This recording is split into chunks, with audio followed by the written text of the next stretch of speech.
So we're going to talk about carbonara. So the main thing is, when was it invented? No one actually knows. There are some absolute kooky Italians out there that'll tell you the legend of the pasta recipe that was passed on from generation to generation since the time of a secret revolutionary society known as the Carbonari, which is actually a revolutionary society. And this revolution, they're like, we need a cheap food that we can make for all of the people following our revolution. It doesn't actually explain how it came from them, but it's just that's what they were actually called, and this group of people did actually exist. That's the most random one I found out of the thing. Welcome to The Dish, the culinary travel podcast focusing on the stories behind world-famous foods. We are your hosts, Tomo and Megsy from foodfuntravel.com. Join us for tasty histories, destination food guides, and more.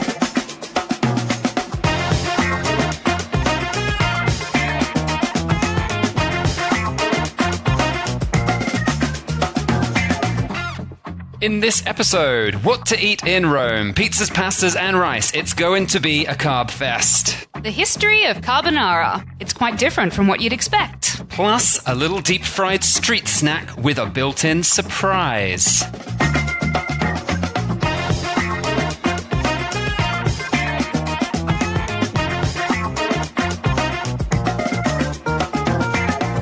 Hello again, everybody. Welcome to another episode of the Carbohydrate Festival podcast. Or maybe just this week. Carbs make me so happy. Yeah, and there's going to be a lot of carbs in this episode because we are going to Rome in Italy. The Rome, definitely not the Rome in America. I think there's one in America, isn't there? There always is something in America that's the same name as a European city. It does my head in. It is definitely a different place. But yes, heading off to Italy, you definitely want to wear your stretchy pants. Yeah. Or there will be some consuming of food. And I think possibly a little bit of wine. Yeah. I'm definitely always about the wine as well. Because you got to do something to soak through those carbs. Exactly. You know, it's washing it down. And it's also, you know, just keeping you from being thirsty. If you're going to be in Italy in the summer, it can get quite hot. You don't want to get parched. Wine. Exactly. And so, yes, actually, this is The Dish. This is one of our What to Eat In episodes. We are not the Carbohydrate Festival podcast. Making mental note for future podcasts. Yeah, that could be our next podcast. Who knows? Yes. And so we're going to be talking about pastas, pizzas, rice. It's all carbs-based stuff in this episode. Don't think you're going to find any healthy food with this one. I don't think. No. I was almost going to talk about artichokes, and then there was so much information. I was like, wow, that's almost an episode in itself. And artichokes are very popular in Rome. I do like artichokes. I think it's a very split thing for a lot of people. You either love them or you hate them. I don't mind artichokes, but I know a lot of people that are like, pass. But the ones they do in Rome are like deep fried. So there we go. Couldn't even make artichokes healthy. As the Roman way. So yes, before we get fully started, please remember to subscribe. If you're not already subscribed to this podcast, do it now. Just click that button so that you can get some more episodes and be notified when we release new episodes. And most importantly, just tell a friend. You know, we just want more listeners. That's what we're all about. Bring it up at a dinner party. Say something to someone at work. Yeah, if you learn some interesting facts on this show, then show off your knowledge to friends. Play us while you're carpooling. Yeah. Hey, if you're driving and you're the driver of the carpool, just be like, my choice, and put us on. It's essential if you're carpooling that everyone else in the car has to subscribe on their phone whilst you're on the way to work. Yeah. My car, my rules. Yeah. So just get everyone to subscribe that way. It's like, if you want to live to work, then you need to subscribe to this podcast. And that's how it's done. All right, let's get into it. Now, normally at the start of these What to Eat In episodes, I do a brief history of the destination. A brief history of Rome. Right. No. Yeah, that's not happening. That's a whole podcast episode. That's a whole podcast series. That's a series. So let's just face it. I mean, Rome's the capital. It's like some Dan Carlin series going on. Like each episode is 5-6 hours long and it goes forever. It's ridiculous. So obviously some of you guys probably know some stuff about Rome already. Some of you have probably been there. Did you eat all the foods we're going to talk about today? Who knows? But yeah, of course it was the seat of the Roman Empire, but pretty much all of the food we'll be talking about today arrived to Rome much more recently. And we're talking about food that you can eat there now. We are not talking about ancient Roman food. We are talking about modern Roman food that you can go and try for yourself. Maybe one day we will do a historic episode on Roman food because they did have some really weird dishes. That sounds interesting. Yeah, but this is not it. Today we are talking about stuff you can eat when you're there. Quite a lot of street food as well because the Romans like their street food. Yeah, I didn't realize that because, you know, the main things that pop into your head with Rome is like pasta, risottos, pizza, but not just a slice of pizza. Like you sit down and eat an entire pizza with a knife and fork. Yeah. You don't think of street food, takeaway sort of easy stuff. But Romans do. They do, yes. So we had quite a lot of street food, and we're going to talk about some of that and a few other dishes as well. So let's get on with our first dish. We're going to the rice side of the carbohydrates first. Mm-hmm. This is soupli. It's one of Rome's smallest little street snacks. If you're just looking for a quick bite that's bursting with flavor, then eating some soupli is a really good place to start. It might not be a quick bite because it came out scalding hot. Oh, yeah, sorry. A slow bite, but a fast meal service. An easy snack, yeah. It's like already cooked and ready to go pretty much, and you just grab it. So we actually went on a food tour when we were there, and we asked our guide, Tony, who is an Italian who grew up in Australia, but then moved back to Italy and has been living in Italy for 23 years. We asked her to tell us a little bit about her take on soupli. Hi, I'm Tony Brancatesano, and we've just done a food tour in Rome, which is the Trastevere Street Eats with eatingeurope.com.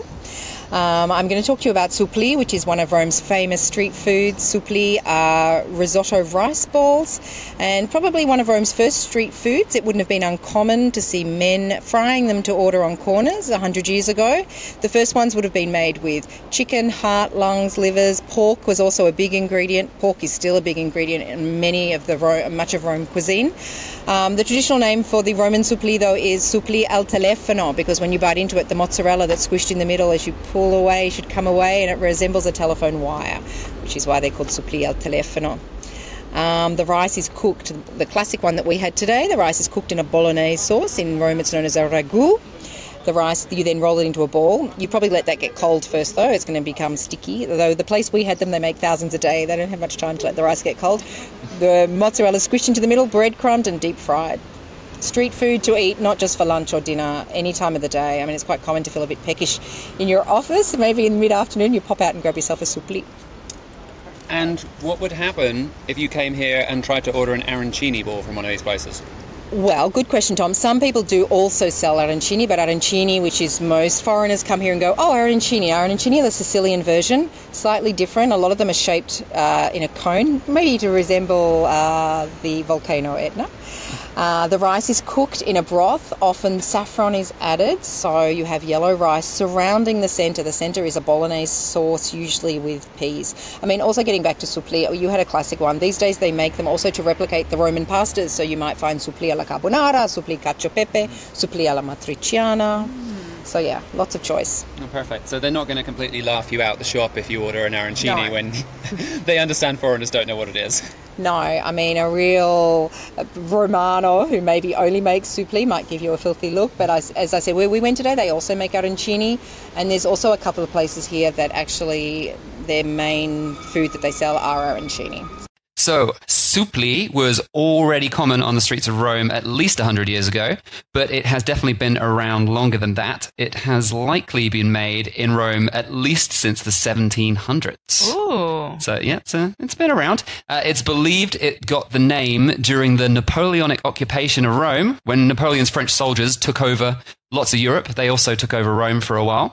Yeah, so in the early 19th century, it's believed that French soldiers tried these little fried rice balls, and they would remark, "Surprise! Oh, surprise! I'm the French soldier! Surprise!" Because they were surprised that it had gooey mozzarella in the middle. They were expecting it just to be like a deep fried rice ball, and then you bite into it, and you've got all this gooey mozzarella that goes everywhere. It is this really flavorful rice, and then it just is stuffed with so much cheese, which is the molting lava. That's what I said. It's like super hot.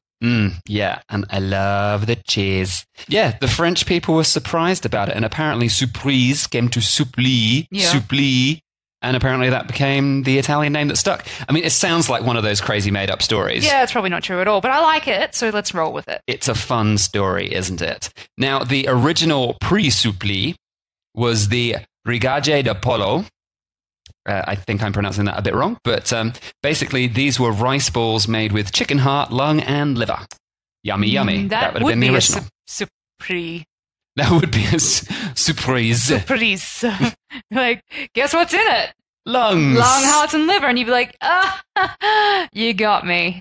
So this was always like a really cheap street snack sort of style of food. Yeah. although people would also make it at home as well. So yeah, you could be using up yesterday's risotto and you're just mixing it with some extra bits of meat or some sauces or whatever. Yeah, you're just using up all the bits. Then deep fry it, and there you go. Italians are very good at using everything up. If there's one thing I've learned from being in Italy is that nothing goes to waste. So, and then they started putting cheese in the middle. So the question is, are suppli related to the more famous arancini? That's what I thought. And if so, which came first? The arancini obviously comes from Sicily. Sicily, yeah. If you don't know arancini, it's their deep-fried rice balls. Tony explained that they are different, not just in terms of the types of flavors, but also generally in terms of the shapes. Some arancini in Sicily, which are ones that I've never really noticed, I only went there once briefly, they actually have pyramid-shaped arancini. So like on one side of Sicily, they make them pyramid-shaped, and the other side, they're more ball-shaped. The other ones have sort of spread around the world because they're easier to make, I guess. We totes have to go to Sicily. If anyone's listening that works for Sicily Tourism Board. Oh, yeah. We will happily take a trip there and do an episode on your fabulous shapes of your arancini balls. Invite us over. We'll be there in a flash. Mm-hmm. But it's interesting to note, though, what I've sort of seen from the research probably is that the Roman suppli, which appeared around about the 1700s, probably predated quite a long way before with some sort of pre-arancini ball, maybe not the modern one. But in Sicily, it was actually really common for Arabs who were living there in the 9th century to roll up bits of lamb inside a rice ball.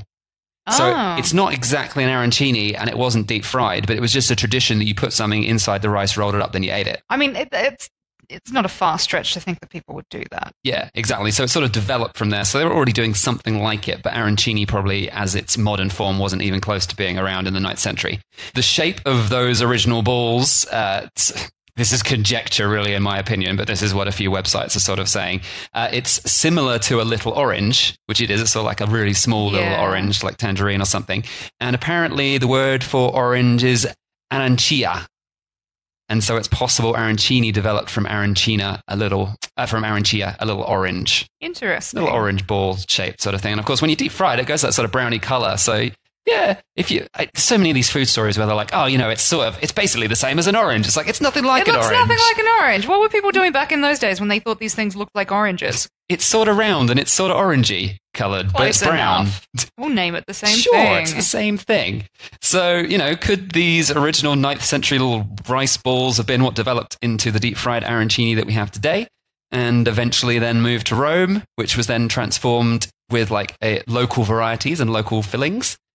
It's possible, but there's no sort of definite direct evidence of that we can see. But it's definitely possible that someone went to Sicily and then came back to Rome and went, that was a good idea. I'm going to do something like that. Yep. Or, it's a rice ball with meat in that's deep fried. You could have invented that somewhere else. It's definitely something that could have happened at two places at the same time. Yeah, or two places at completely different times without ever having really been inspired by the other dish. So exactly. Pretty hard to say. But there's no doubt that today, suppli is very much its own dish, and it's not really the same as arancini at all. And it's based around, especially now, like the modern ones are based around the classic flavors of Rome. So the rice will be mixed up with some sauce. It might be mixed with some meat ragu. Some of the more fancy versions now, they mix it with a carbonara type sauce or something like that. They mix it with the local cheesy sauce flavors, and then they deep fry it. So each one you have could taste a bit like a different Roman dish. Yeah, none of that makes me mad. Yeah, and none of that is really based around Sicilian cuisine, of course. So it's whatever the origin was, it is now very much its own style of thing. And it's super popular. So not only were the street food versions we're getting very easy to find, but also there's loads of restaurants that actually serve it as well. So it's not just a street food. Yeah. And people might make it at home with and leftovers. Of course, it's super cheap. So if you are on a bit of a budget in Rome, it is a great thing to grab when you're a bit strapped for cash. Yes, exactly. For some suggestions of where to eat that and any of the dishes in this episode, do look at the full article, foodfuntravel.com/Rome podcast. And we got some other things on there. You can find out lots of other dishes because we're not talking about everything today because there's lots and lots of things to eat in Rome. I think I got way over 20 different dishes for this article. Woo! So that's dish number 1, the suppli. Let's go on to another form of carbs. We're into pasta carbs. Yay, my favorite! So we're going to talk about carbonara. Let's do that. Carbonara. So, first up, before we do talk about carbonara, though, so Rome has 4 typical pasta dishes. that are like their four most popular, that they're everywhere, massively popular with locals. But I mean, carbonara is like the one that everyone's heard of. Definitely. And I think probably everyone would have at least consumed at some time in their life. Probably, yeah. If you're from any sort of like European country or America, you're bound to have had a carbonara in your life, right? Yeah, for sure. All right, so carbonara. So once again, we have another dish where the origin is very much discussed and very, very heavily fought over. Of course. No one actually really knows where the original came from. Many would assume that it's actually an ancient Roman classic dish. Once again, I mean... Roman classic as in like the Roman Empire, pre-4th century. People just assume that it's been around for like forever. But actually, it seems like, to be honest, more people started hearing about carbonara in like the 50s, 60s.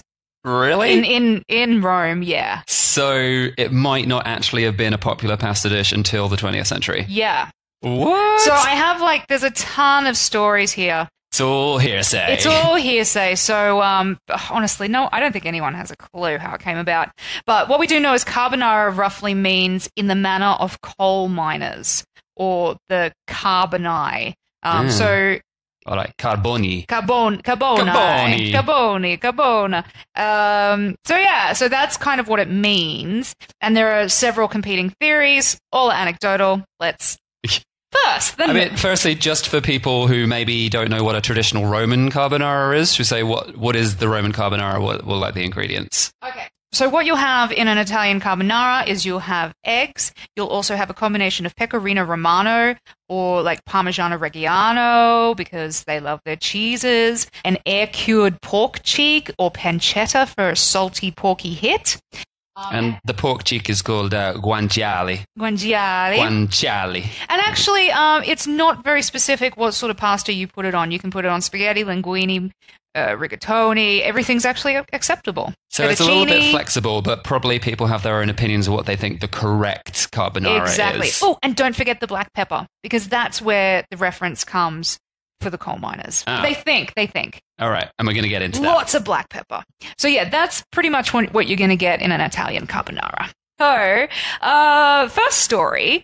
As I mentioned just before, the meaning of alla carbonara is like coal workers style in the manner of the coal miners. And so this implies that the dish was eaten by the coal workers. And this is the thing I was saying, and that the abundant use of coarsely ground black pepper resembles coal flakes.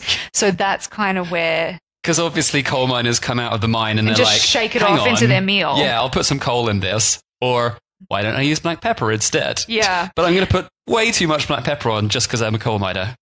Yeah, so the whole thing is they say that the coal workers brought the dish down from the mountains with them, and this was something that eventually made its way to Rome because the ingredients could be gathered in local farms and kept without refrigeration. It's very much a fresh dish. Apart from the pasta, everything else should be fairly fresh, and it's easily made while traveling. So these coal miners would travel into Rome, and they brought it in with them, and that it became popular, and that's how they got that.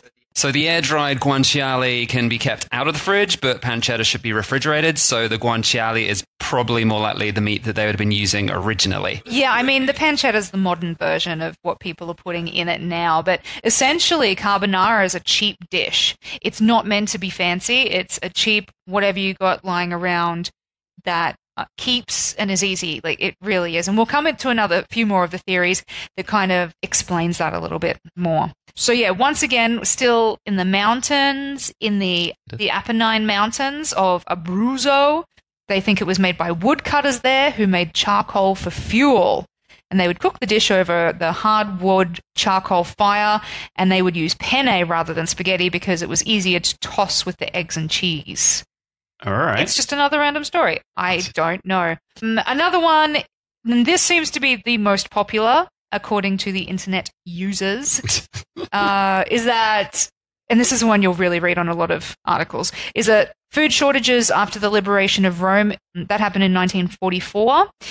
So food shortages were really severe, and so Allied troops distributed military rations consisting of powdered eggs, bacon, and people took that and they mixed it with water and they used it with their dried pasta because, of course, dried pasta lasts and it's not a thing. So this is the thing where I was saying it's a very cheap meal that they just made with what they had during the times of just after the war had ended. All right.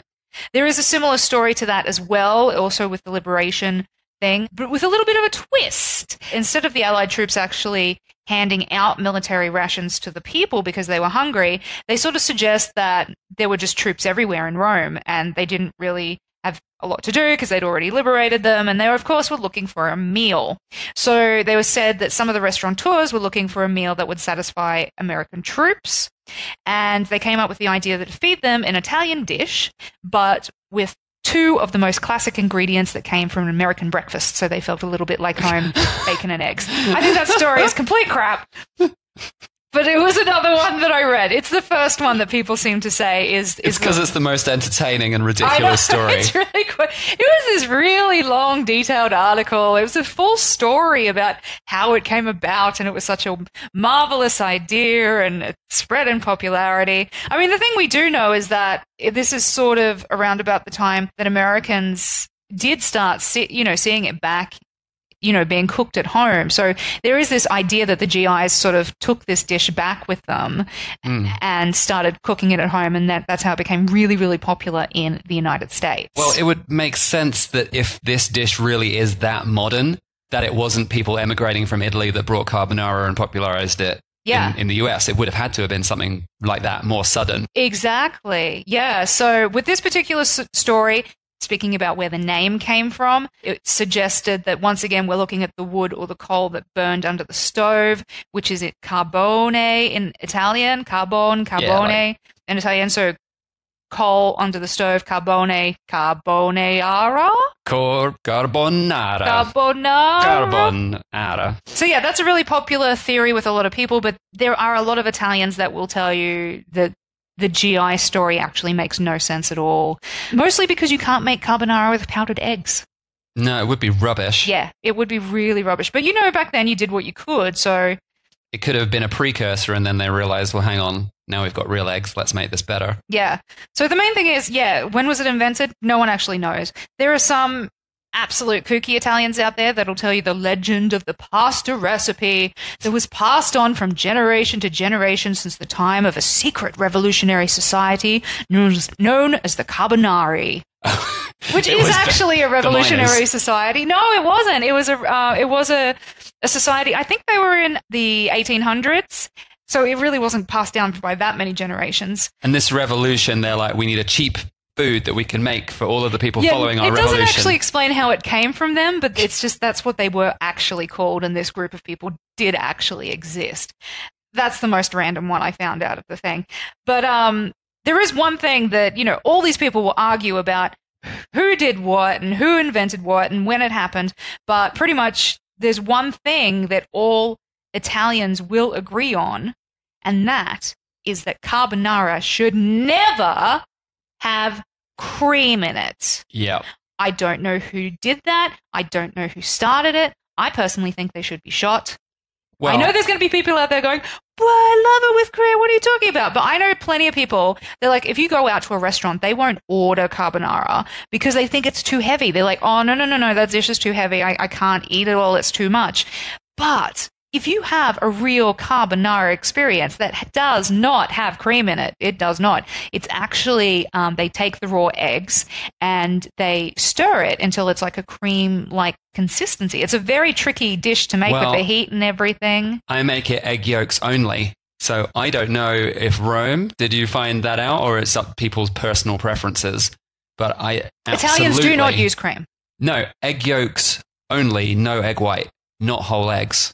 I never use whole eggs. Ooh, that I don't actually know. Because if you have the white in there, you can't make it creamy. Yeah. So if Romans are doing that with the white, they are geniuses. I don't know how they're doing it. No, they probably are doing it with the egg yolks, but I don't actually have the definitive answer here. Just egg yolks. Because I guess people have this strange conception, especially if they're not chefs and they don't really cook very much, that if they just use egg yolk in a cooked hot dish, that they're going to have this like flaky, yolky crap like you have in a boiled egg. But it's not like that. It goes into this perfect cream. Yeah, you kind of actually imagine what you'd get in Asian food where you mix through fried egg and you get those... like chunky bits of Yeah, you get those chunky orange. Bits of egg, or when it gets really horrible and just all falls apart. Yeah, it's not like that. No, it's not like that at all. Properly. All right, so explain how you make your carbonara sauce. Well, I mix the cheese grated up with the egg yolks and the black pepper, and I maybe add a little bit of salt just because I like it really salty, but you don't necessarily have to add extra salt. And then just like whisk it a lot together. With a fork is fine. And it's that simple. Yeah. That's all I do. And then I pour that on. The pasta has to have already come out and started to like cool. You don't reheat. If you start heating, that's when the egg curdles and turns into yolky bits. Yeah. You use so the it is heat a bit of pasta. a delicate dish to make. Exactly. And this is why I think a lot of people making carbonara at home basically end up with scrambled eggs pasta because they use whole eggs and they don't they put it in and then they keep cooking the pasta while stirring it in. Yeah. And it just turns into scrambled eggs. And it's terrible. And I used to do that when I was a student and I had no idea what I was doing wrong. And I was like, well, it still tastes fine, doesn't it? but it's like, it's, and then you learn how to make it properly. And I mean, I don't know if I'm making it the Roman way, but I'm definitely making it a way where it comes out creamy like a Roman carbonara tastes, like the same texture. So I'm not doing scrambled eggs in pasta, that's for sure. No. But so what we've learned from carbonara, one, no one really knows where it came about, but they say that most Italians think they didn't really start even hearing about it until like the 50s and 60s. Two, you do not put cream in it. I don't know who's doing that. And no peas. No peas. Why did people start putting, they're like, oh, but this dish is so unhealthy, let's just put 20 peas in it. If you must, put mushroom in it. I mean, I like putting mushroom in it, but I don't think I would ever be allowed to do that in Italy. No. I'd be crucified. Blasphemy. It would be terrible. But I like mushrooms. And I even put black olives in sometimes, but I'm a horrible person. You're not Italian, though. I'm not Italian, so I'm doing what I want. But at least the texture of the sauce is right. Yeah. Even if I'm putting some of the wrong ingredients in. I don't have guanciale, so I'm putting in bacon normally. That's what I've got. I think that's the history of it. I actually think the history of the dish seems to be use what you've got, but make it well. No cream. The end. Definitely no cream. All right, we're agreed on that. Carbonara is definitely the most famous of all the pastas. And we mentioned Pecorino Romano cheese, which is a cheese made in that region from sheep's milk. And it's the cheese they use for pretty much all of their pastas. Although they can use Parmigiano Reggiano, it doesn't come from that area. It doesn't come from that area. Yeah. So, and yeah, we did a tasting with Pecorino Romano versus Parmigiano Reggiano. The flavor is completely different. So if you're only using Parmigiano, then you can have a completely different taste to your dish. And I mean, it's fine. Why not blend them together, use a bit of each, or just get... I say use all the cheese. Yeah, do whatever you want to do. I mean, try it out, mix it up. But supposedly the pure form is going to be Pecorino Romano because that's the cheese from there. People wouldn't have been buying expensive cheese from North Italy in Rome to make this dish when they had a local cheese that came from the mountains outside of Rome. So, and speaking of the mountains outside of Rome, that's really where all these pasta dishes seem to have a bit of a story from. Maybe it's because of the pecorino coming from there.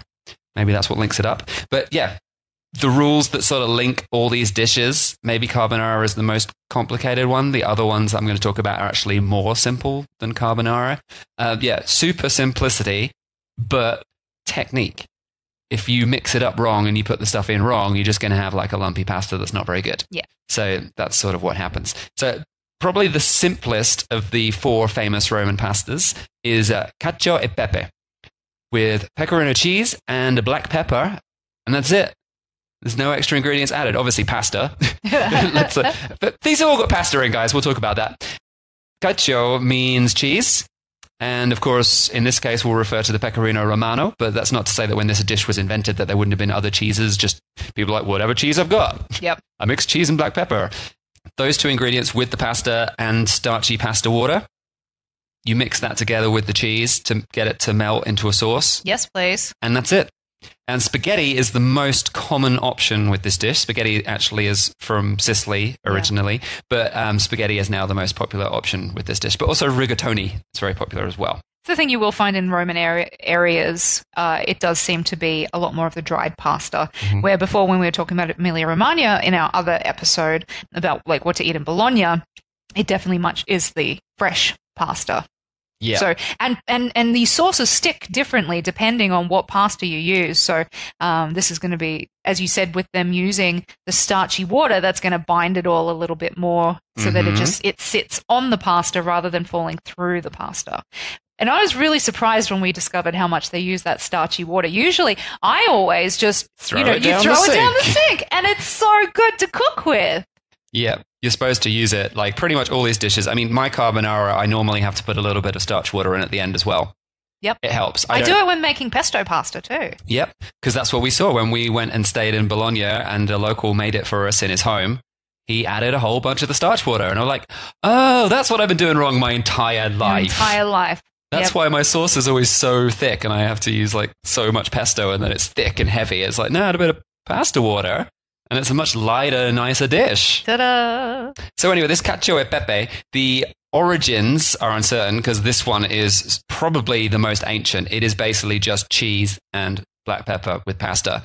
So they had pasta, or at least pasta of some sort, all the way back to ancient Rome. We don't know if they had spaghetti back then because that's probably been created a bit more recently. But no, it would have been chopped dough. Yeah, I mean, some sort of chopped dough of any sort, but there would have been a pasta-like substance. Yeah. And sheep's cheese, of course, they've been making that for thousands of years. Black pepper would be imported. The Roman Empire had everything coming into Rome. Black pepper was definitely one of the spices they had. So, cacio e pepe could be an actual ancient Roman dish, just possibly. Just, yeah, maybe. We don't know. We don't know for sure. There's no definite reference, but could be quite an old dish. Now, after that, likely came the pasta alla Grisha. And Grisha is a pasta which is mixed with the guanciale, the pork cheeks, dried pork cheek, and pecorino only. Although some recipes I've seen say they like to add black pepper or olive oil as well. But technically it sounds like the most basic form of this is literally just those two ingredients. So instead of being black pepper and cheese, this is meat and cheese. So, I mean, like, they're all very simple. Yeah. But once again, you got to get it exactly right. This recipe also, of course, doesn't have an exact invention date. At some point, once they were making the dried pork cheeks, I guess they might have started throwing them in with the cheese instead, and that could have worked. But there's actually a couple of theories about who may have invented it, even if we don't have an exact date, just based around the name of the dish. So one theory suggests that the connection is to the people from Grisson, a part of Switzerland that neighbors North Italy. They emigrated south towards Rome and were nicknamed the Grisi. So not greasy as in greasy, but like Grisi as in Grisha. Greasy. By the people of Rome. So could these guys have come down, seen them making the cacio e pepe and gone, I'm going to do this with pork rather than pepper? Yep. Maybe that's what happened. I'm not really convinced, but that's one theory. The other theory, which to me seems a lot more likely, and we'll see why as we go on to the next pasta dish after this as well. The shepherds living around this village in the mountains, and the village is called Grisciano. So Grisha, Grisciano, the pasta of Grisciano is the Grisha pasta. Sort of makes sense. Now, this is only about 100 kilometers, like 60 miles northeast of Rome. And this is in the area where they make pecorino romano. I mean, so that story makes way more sense. They make it in a lot of that area. So, yeah, as an etymological argument, they both etymologically can make sense. Rather than a but bunch of Swiss people turned up and we gave them a nickname and and then they made some differences to our pasta. Yeah, doubt it. Yeah, this seems a lot more likely. So, yeah, I mean, pecorino romano can be made, because it's a designated origin dish now. It can be made in quite a few different areas near Rome, and this village is in one of those areas. And this, like, the dish originated from sheep farmers. So they would have had the cheese. They were actually making sheep's cheese. And they went, well, let's use all of our excess cheese to make some dinner, shall we? Makes sense. Why wouldn't you? I've got some pork today. Cool. All right, let's make this pasta alla Grisha.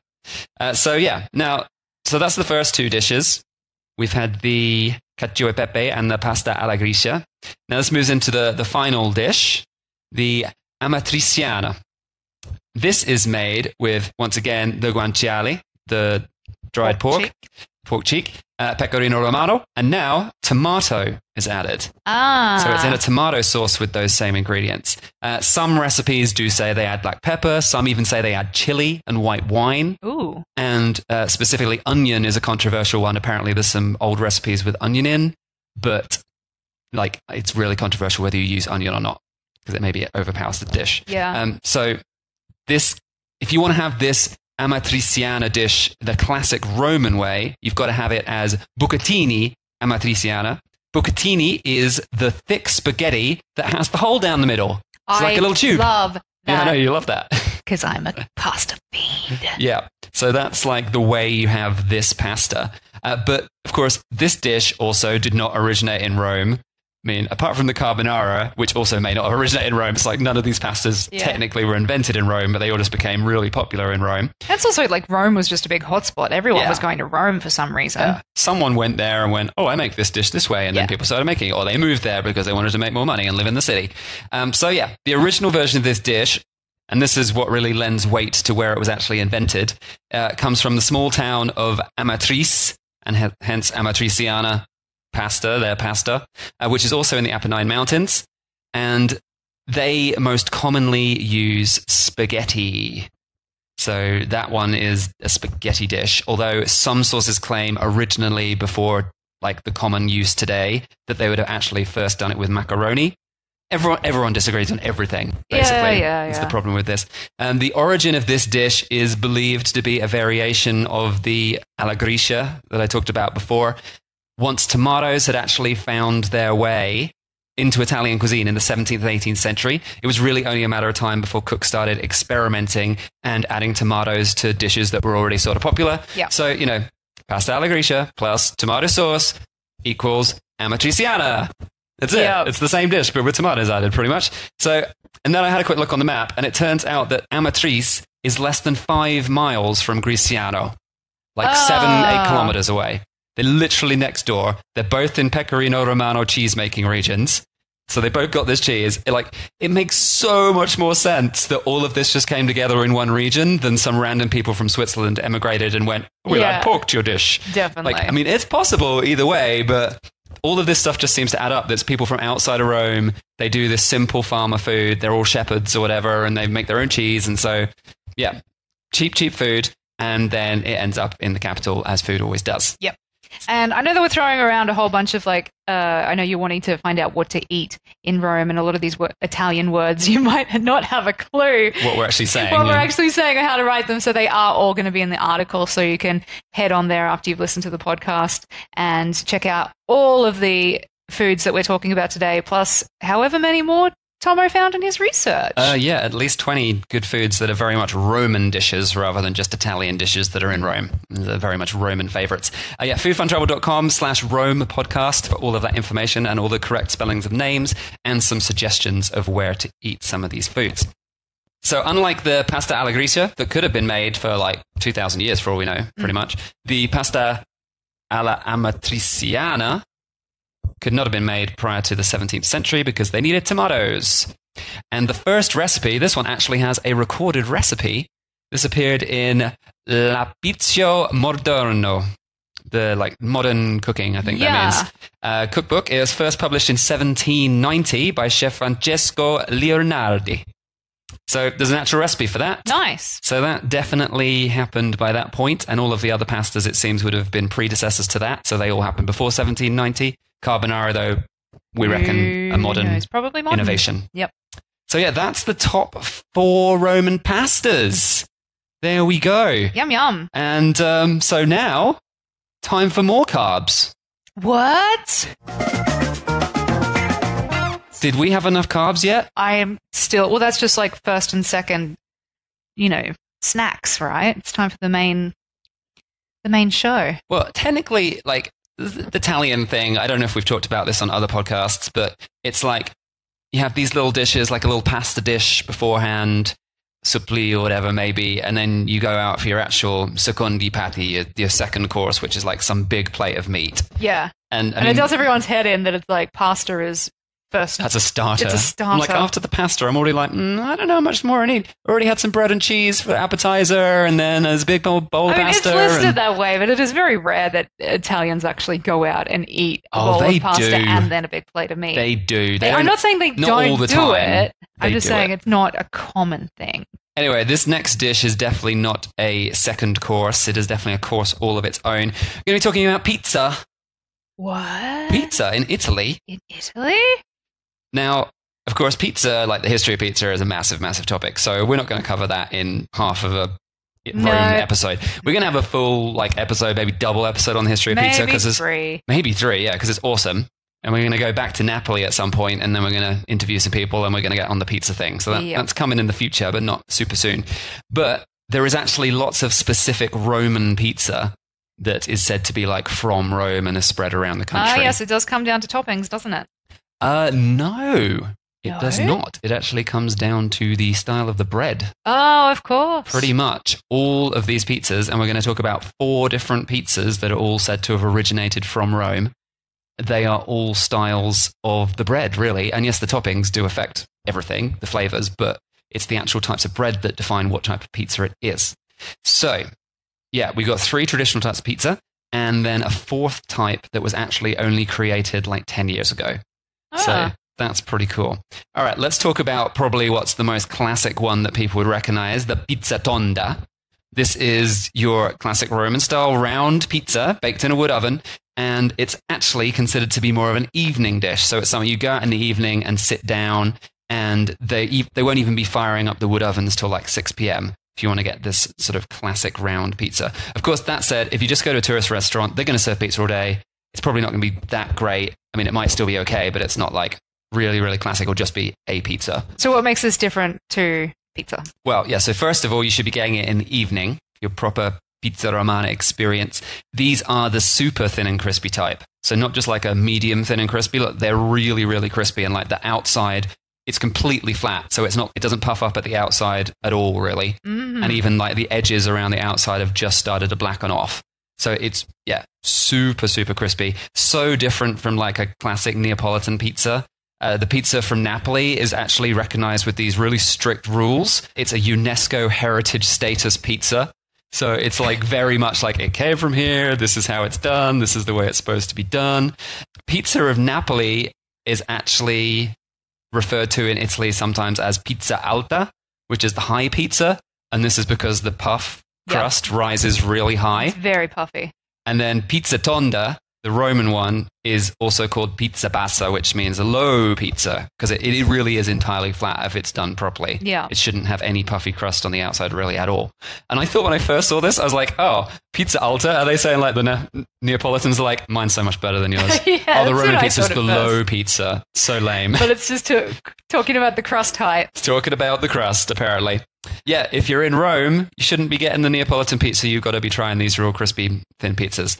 And apparently, apart from getting the raw pizza base very thin in the first place, the other reason that the pizza tonda is so crispy is because they add oil to the dough, whereas Napoli style does not. And there's a huge variety of toppings, of course, but one that caught my eye was zucchini blossoms with sausage meat. Oh, obviously, that's going to be yummy, yummy. Especially in summer, that's a great toppings to have in super summer. Nice. But I mean, even margarita, like, it's going to be great cheese, lots of tasty tomato, some fresh basil, it's good. Basil.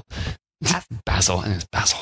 All right, let's talk about the next type of Roman pizza. And apparently this type of pizza was also very much a creation of Rome that has spread around the country. Unlike pizza tonda, this one is called pizza al taglio. And it's very much a daytime thing rather than an evening thing, although you might be able to find it at any time of day because Rome is a crazy busy place. But it's the counter service, and it's not a sit-down pizza at all. So it is fully your, like, grab a slice, stand at a counter, eat, and go. Hot pizza is just continuously coming out of the oven, and it's pretty much luck of the draw which pizza you're going to get, because you might get to the start of the line, and then you're like, oh, I want that bit. And by the time you've gone like 5 people down the line and you're at the front, all gone. And the next pizza's already out. We had this when we were there. Like, oh, they've got that one. That looks amazing. Nope, and of course, gone. the 4 people in front of me are also like, oh, that's just come out. That looks amazing. And they all get that. Or someone just takes half of it and it's like, oh. And then the next person takes the other half. Yeah, and it's you're like, that's wow. that pizza gone. They literally took the entire thing in, crazy.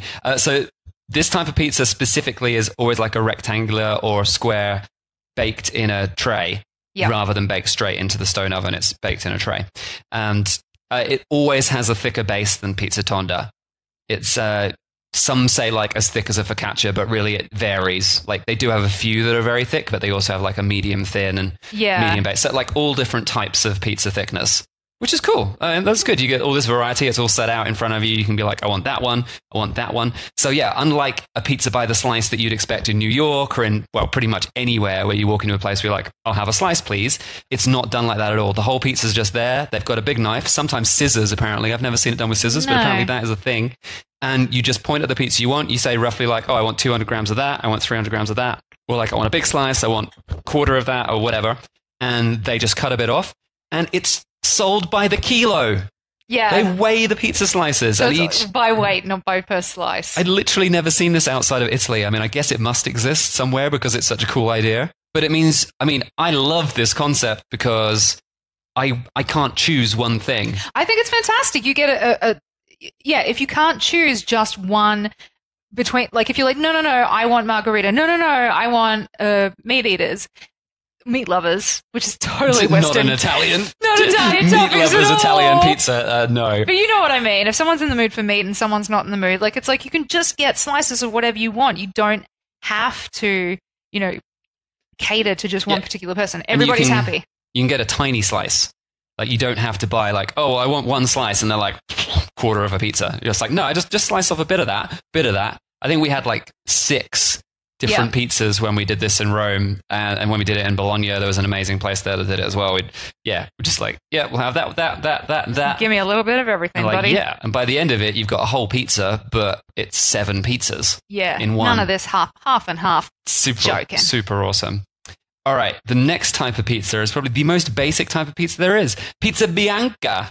The white pizza. This name is used differently across Italy, so it doesn't always mean exactly the same thing. In Rome, it's normally referring to a plain bread pizza, which is just topped with some salt, maybe some olive oil, and people just grab so it's just like bread, basically. It's not like a pizza, but it's still called Pizza Bianca. Yeah. So no tomato sauce. No tomato, definitely no tomato. That is the number one rule. Any Pizza Bianca, no matter where you get it in Italy, that will not have tomato.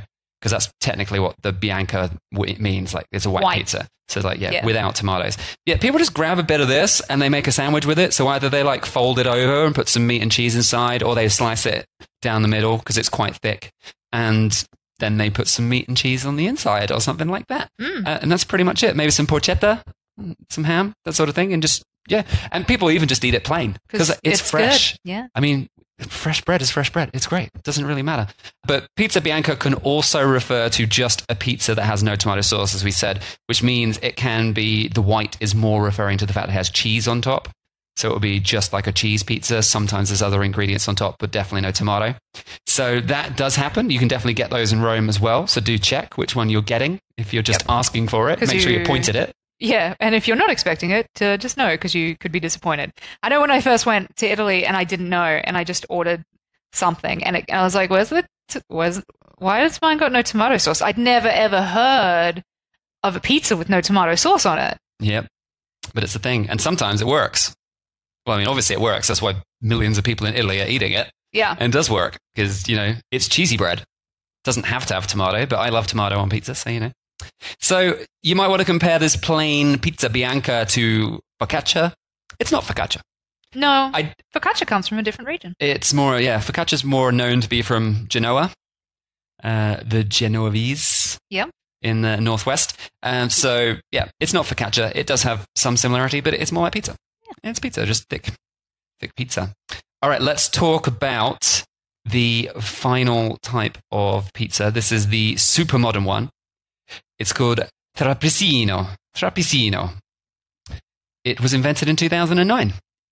Very new. So it's super new. And this is like a pizza pocket stuffed with lots of saucy ingredients. Yeah, it is. It was super good. I loved it because I got one with burrata and anchovies. So the burrata is like the very, very creamy. It's not mozzarella, but it's sort of like the same shape, like balls of it. It's a ball, yeah. Yeah, but it's like way more creamy, and it like falls apart into creamy, gooey like strands. You pull strands out. There's creamy bits and there's cheesy, strandy bits all inside the burrata, and it's amazing if you've never had it. That with like salty anchovies, it was this creamy, salty wonderland. Loved it. But you can have it filled with just like traditional beef stews, meatballs in sauce. Chicken stews as well. And yeah, like whatever they've got. I mean, they have some classics on, and they have of the day stews. But it's not going to be dry. So No. I guess that's the thing. You're not going to get dry toppings. It's going to be something stewy, wetty, sort of. Exactly. And Yeah. that's exactly why this dish came about. The inventor, Stefano Caligari, he noticed that Romans, of course, were stuffing like bits of meat and bits of cheese inside focaccias or inside pizza biancas. And he was like, well, wouldn't it be awesome if we could use like all of the classic saucy Roman stews like meatballs and tomato sauce and all that? What if we could put that in a pizza sandwich rather than just dry meats Yeah. and dry cheeses. Because like, well, that would be really tasty. But the problem is it's going to make a massive mess. No one's going to eat that as street food because they'll buy one and then there'll just be food all over their clothes and everywhere. So they're not going to do it. So what are we going to do about that? And he was like, well, if I just cut the corner off a pizza to make a triangle straight off the corner, then I could just slice the inside and you'd have this like triangular pizza pocket, but the firm crust would be surrounding the whole part where gravity would be sucking the juices down. And you just like, it's like an ice cream. Yeah. It's like an ice cream where it just soaks into it, but it never really comes out the bottom until right at the end. Yeah. So, yeah. And that's it. That's basically exactly what he did. And so the Trapezzino was born. And it's been a worldwide hit. Yeah, you can get them in New York now. Yep. They are all over Italy. They're in Milan. They're in the USA. And they're probably going to be opening in lots of other places. I would expect to see one in London pretty soon. Yeah, if not, maybe there's already one there. Yeah. I don't know.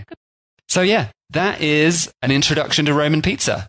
4 types of distinct pizza that are totally things that people eat every day. And absolutely worth trying because it's pizza. Yeah, it's pizza. Just eat all of them. Yeah. Just do it all.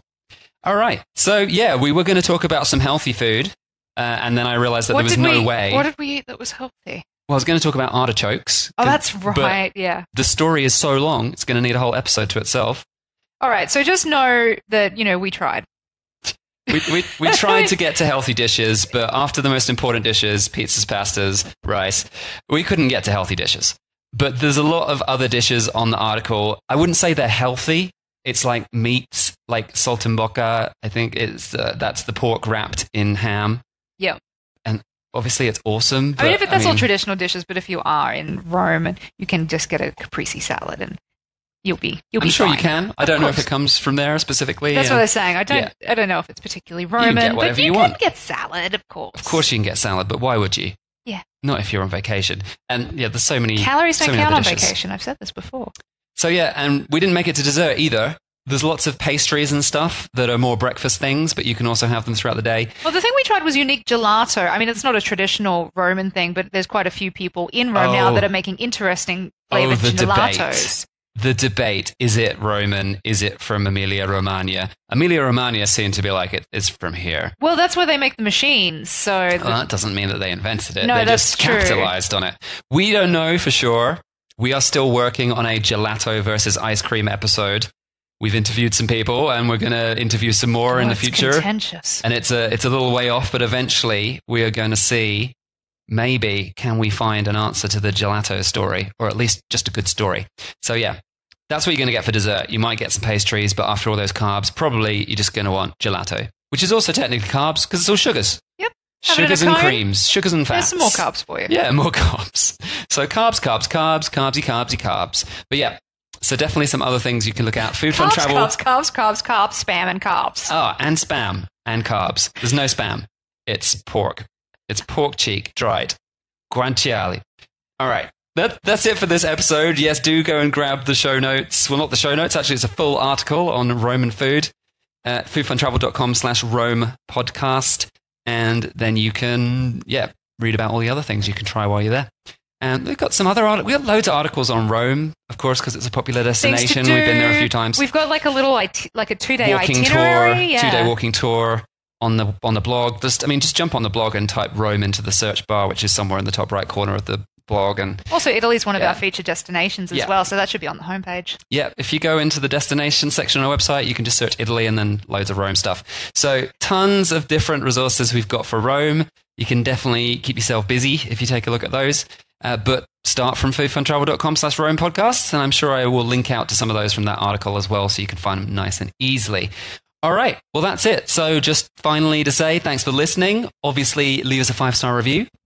Thank you to everybody that already has. Yeah, if you've left us a 5-star review, that's awesome. We're actually talking about looking at some of the 5-star reviews, and people who leave a 5-star review, we might give you a shout out on the show and read your review out. Yeah. So I can't promise we'll do that for everybody, but I think that's something we might start doing for a while. We'll see how it goes. Yeah. And so, yeah, if you leave a 5-star review, you get a shout out. If you leave anything less than a 5-star review, then you'll get shouted at. You'll be shouted at and unnamed. And obviously, if your review is also entertaining and 5 stars, that's even better. Oh, that'll definitely make the cut. Yeah, so do it. And we'll give you a shout out. If you're a blogger or whatever, we'll give you a shout out for your blog name as well. Why not? So, we're all about shameless self-promotion. yeah, mention that in your review if you like. All right, that's it. And yeah, keep subscribing, keep listening, and we'll speak to you next time. Thanks for listening to The Dish. Don't forget to subscribe and keep this podcast on the air by giving us a 5-star review on your preferred podcast app or channel. Also, come join our foodie community on Facebook in the Food Worth Travelling For Facebook group. Catch you next time.